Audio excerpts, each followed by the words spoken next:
Hello and welcome to Kingston Now. I'm Jimmy Buff. This week we'll hear about a great new rail trail that leads from the Kingston City line to the newly restored and reopened Rosendale Railroad Trestle. This weekend is the Kingston Arts Festival, and we'll talk to one of the organizers about what's planned. And we'll start with Lori Hilton from the Kingston Farmers Market. Hi, Lori. Hi, Jimmy. Thanks for having me. My pleasure. Now, you are involved with both the Uptown Farmers Market on Saturdays and the Midtown Market, which is on Tuesdays in Midtown, which, if I'm not correct, is celebrating its one-year anniversary today. That is correct. That is correct. I am the market manager for both the Uptown Market and for the Midtown Market. So where did the idea to expand to Midtown come from? The idea for expansion, I guess it came from a couple of different places. We had the idea that we really wanted to do something to engage the Midtown community. Cornell Cooperative Extension approached us last year also about a grant writing opportunity that came from the state. And of course, we had heard, there had been talk around Kingston that the mayor had been interested in doing something, some kind of farmers market in Midtown. And so all three of those factors kind of converged last spring when we applied for the Fresh Connect grant from New York State. We weren't really sure we were going to get it, but we applied and we got it. And they said, we needed to open this market immediately. So it was really exciting. It was a convergence of opportunities. So in the year that it's been open, what's the experience been like? It's been, I think, a largely positive experience. Last year, our opening was a little slow. The weather just did not cooperate with us. We had lots of rain, but we had good signs of traffic. It wasn't really strong, but it was encouraging. So when we came back this year, we knew that we had a base to start with. And I think we've been building. We've been building steadily over the last, I want to say 6 or 8 weeks that we've been open. And I think we've gotten into a good rhythm. We've gotten into a good rhythm with traffic. There's good energy. Our vendors are committed. They're dedicated. They're excited about the market. And the neighborhood is getting to know us. So it's awesome. Now, the vendors for the Midtown Market, are a lot of them the same as the Saturday Market, or is there a rotation, some new people there? There are some new people. We do have, so we have 2 farms, Brook Farm, which is a CSA operating out of New Paltz, and Migliorelli Farms, which I think everybody knows from our Uptown Saturday Market and markets all over the region. So there are our main farms. And our other vendors, Fitzgerald Farms, which does chicken and eggs, they're also uptown. They joined us this year actually during the winter market, which happens at the Old Dutch Church. That's when we first met them, and they're in Midtown and Uptown. So this year in the Midtown Farmers Market, you have kind of a new attraction with the Sansevieria. Mm-hmm. They call it a tent, but it's more of a structure. It's an extraordinary looking piece of building. How did that come about? Well, you're right. It is extraordinary. It is a semi-permanent structure. The owner of the tent is one of the Farmers Market board members, Bob Earhart. He and his business partner own the tent, and they go around. They set up these tents all over the country for different events and things like that. And he recognized that we wanted to do something special. We wanted the Midtown Market to really be special. We wanted it to be noticed and to be something that you couldn't miss in the community. And so he was kind enough to say, I'm going to commit to putting that tent, that structure in the space for the market to be able to use throughout the season. And we're really blessed to have that opportunity. It's interesting because the farmers market is on the site of the old King's Inn, which was demolished a few years ago, and then that space just sort of stayed open for a while. Yeah. And by putting the farmers market in there, it really seems to have transformed that part of Midtown. It really has been transformative, and I think that was part of our goal for being in that space.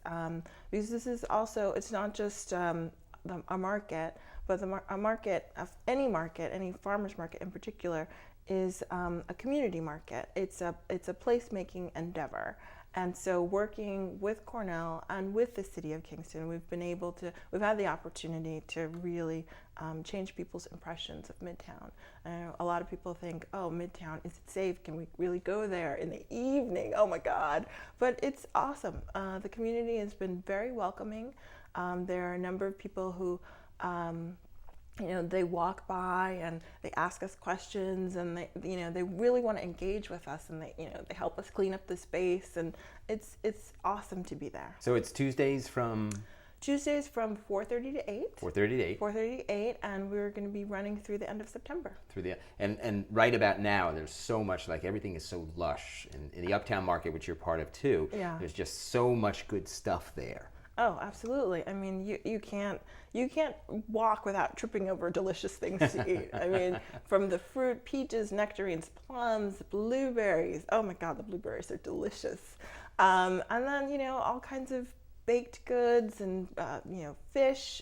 Fish is uptown. We have chickens in Midtown. I mean, there's everything that you need at the market. Terrific. And then we'll have the winter market come November, right? December. December. Yes, the Saturday Uptown Market ends the Saturday before Thanksgiving, and then we take a short break, and we reopen the first Saturday in December at the Old Dutch Church in Bethany Hall. Terrific. Lori, thanks for being here. Thank you so much for having me. You're watching Kingston Now. Next up, it's Kerry Henderson, the man behind this weekend's Kingston Arts Festival. Stay tuned.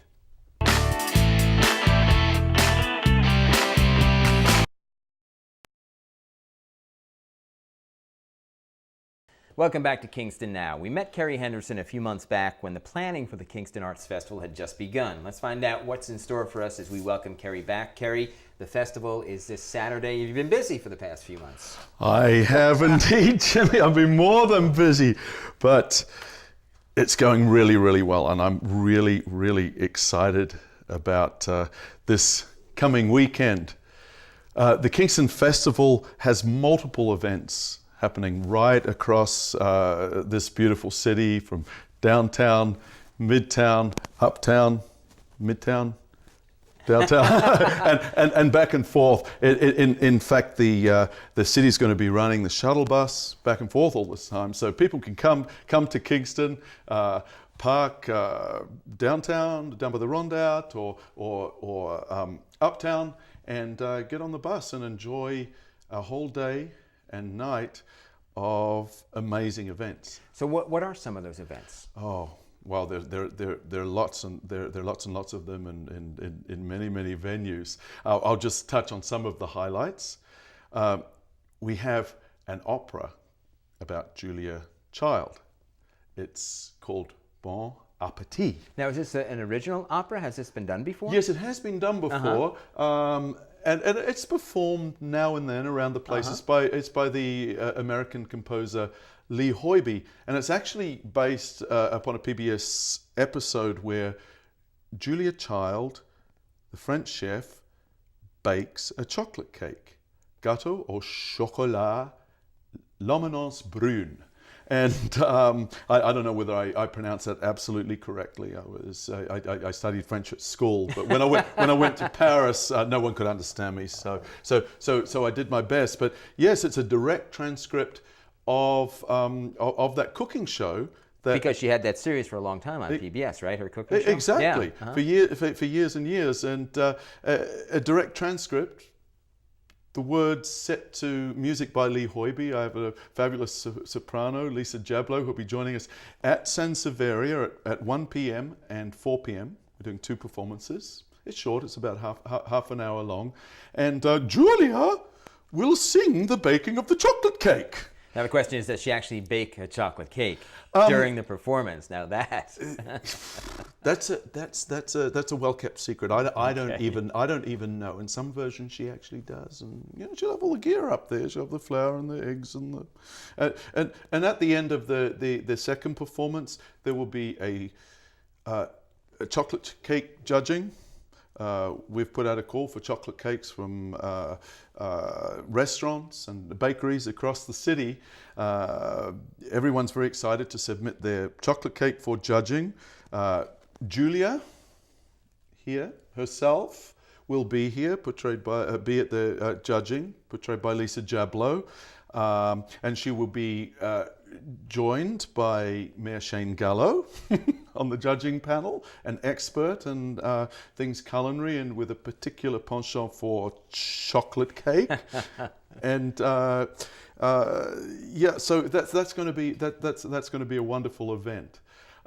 If we go along Broadway a little bit to the Andy Murphy Community Centre at 8 p.m. on Saturday the 24th, we have the Tsul Dance Company. This is an amazing company, an aerial dance company. They do 20-foot drops. We needed to find the perfect spot where the company could rig up their harnesses and there'd be enough space around to do their fabulous stuff. This is dance based on Mexican Mayan traditions. The company was founded by Javier Tsul, who came to Kingston to scout for venues, and we found the perfect one in the centre. So that will be at 8 p.m. We have a Voices all-day Voices for Water concert, which is going to be happening down at the Maritime Museum. Oh, what a great location. Oh, it's fantastic. Yeah. It's actually going to be in the boathouse to the side of the actual museum. Have you been in there? It's wonderful. It's amazing wood, amazing acoustics. You can open it all up. They're delighted to have us. There'll be a number of speakers and musicians singing about water, about pure, unadulterated, beautiful water for generations to come. What a great topic with the Hudson River, such an integral part of the city. Oh, absolutely, and with the fracking debate coming to a head, we have some wonderful speakers. Maurice Hinchy has agreed to speak. Mike Hine, Ward Todd, Mayor Gallo. The Rivertown Kids, who were recently nominated for a Grammy Award. Yeah, with the record they made with Pete Seeger. Yeah, which will be awesome. We're hoping Pete will join us as well. A number of Pete's friends from Beacon are going to be coming. So that's going to be a wonderful event. Along at the Steelhouse, we're creating Musician Central. Many wonderful local bands are going to be playing there all day. There'll be a bar. We're going to open it up. If it's a nice day, we'll do it outside, even by the water. So that's just a handful of the events in Uptown at Forsyth Park. A whole day kids event. Oh, wonderful! Yeah, got to get the kids you got to get the involved. kids. I mean, I got little kids. You got kids. We got Rat Boy Jr. coming. Oh, good. They're perfect. It's a wonderful band with music designed specifically for kids. Absolutely, and all sorts of interactive events and projects for kids. Music, face painting. I think we've got last count. We have 3 face painters. That's great. There's going to be a lot of faces to paint. Now, you're one day this year on Saturday. But you're thinking maybe next year you might expand. Well, not maybe. Oh, okay. Will be. All right. Yeah. Well, Kerry, I know you've been hard at work at this. Once you get through the weekend, you'll be able to look back and relax. I know you're not gonna sleep a lot between now and then. But thanks for making some time out and to visit us and tell us about the festival. Good luck. Okay. Thank you. And if people want to get tickets or to find out more about the wonderful events all day on August 24th, just visit our website, kingstonfestival.org. Sounds great. Thanks, Kerry. Thanks so much. This is Kingston Now. Next up, it's Christine DeBoer, the Executive Director of the Wallkill Valley Land Trust, and a look at the newly reopened Rosendale Railroad Trestle. Stay tuned.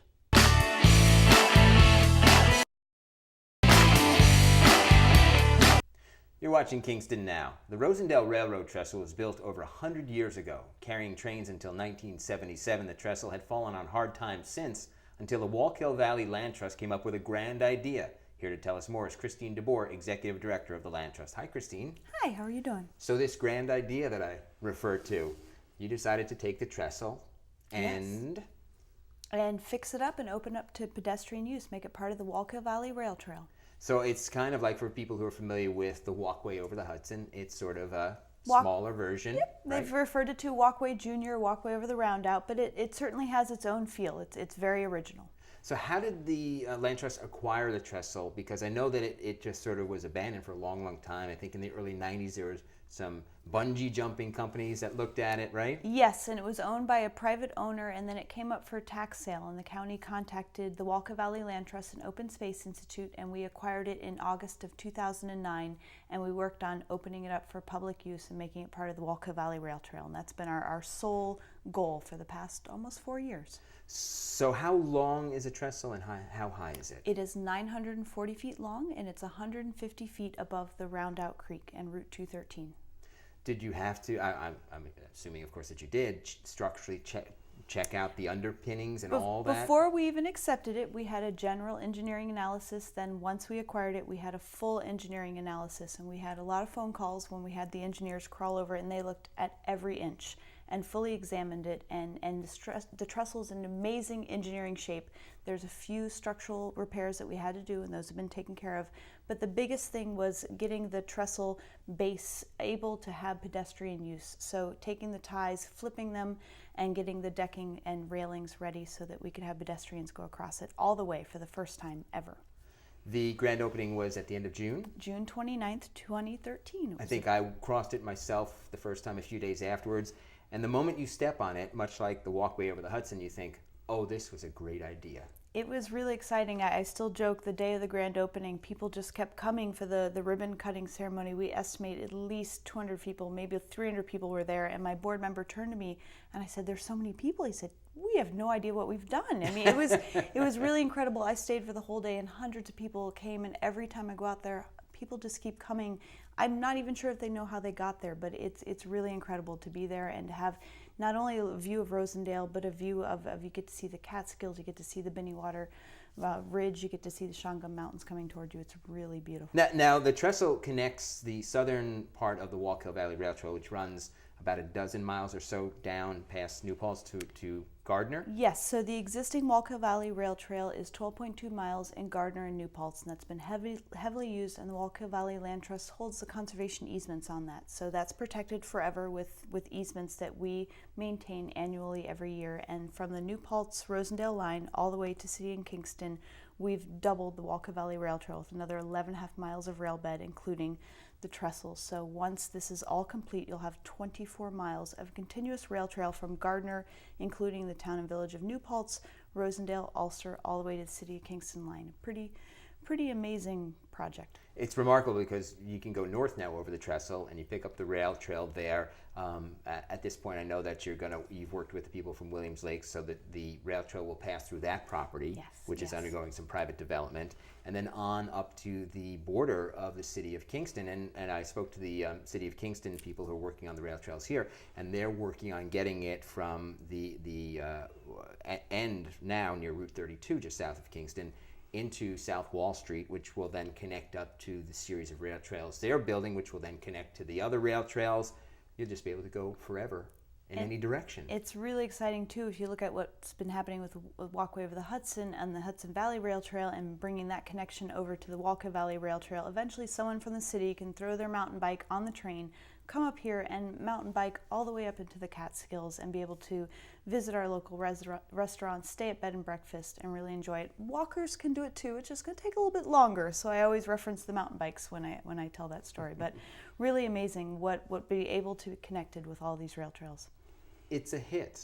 I mean, it is. after a month and a half or so, it's a hit. You go out there, of course, because it's your baby, so you go out there. It's my baby. Yep. They hired me a month after acquiring this project, and I can't stay away. I really can't. They even tell me, take a day off, and what do I do on my day off? I go out there, because it's a recreational experience. So, but the day after it opened, I had the day off Sunday. I rode my mountain bike from New Paltz to the trestle. What else are you going to do? And it was fantastic, so yes. There are runners, walkers, families. There are people on the trail, almost on the trestle and the trail at almost all points of the day. Horses can cross, not being ridden. They can be walked across. Walked across, safest way. And once we have snow again, when the winter comes, cross-country skiing, of course, will be allowed. We won't be plowing it. It'll be the same use as the existing Walker Valley Rail Trail. And the community has been amazing support. Town of Rosendale has been huge. And the Town of Rosendale opening up the Binneywater Kiln parking area was an enormous asset to this project. Now that parking area is on the north side of the bridge, because on the south side of the trestle there's houses, residences, and you can't really park there. Yes, and that was a popular small local parking area. There was a couple of parking spots there, and we decided not only is there a large erosion project that we need to work on this fall, but also we knew it just couldn't hold the capacity of what was happening. So we closed that opening day, and the town opened up a piece of property that they have that can accommodate a much larger parking area on Binneywater Road, right? And we call it the Binneywater Kiln parking lot. And it's been fantastic. Well, congratulations. It is just a perfect use of something for something else, and people should go out and check it out for themselves. Thank you so much. That's it for this week's show. Thanks to Lori Hilton. To find out more about the Midtown Farmers Market, go to kingstonfarmersmarket.org. Thanks to Carrie Henderson. To find out more about this weekend's Kingston Arts Festival, go to kingstonfestival.org. For more about the Walkville Valley Land Trust and the Rosendale Railroad Trestle, go to tracktotrestle.org. Remember, all of our previous shows are available in the Kingston Now YouTube channel. You can find that link on our Facebook page. For Kingston Now, I'm Jimmy Buff. We'll see you next time.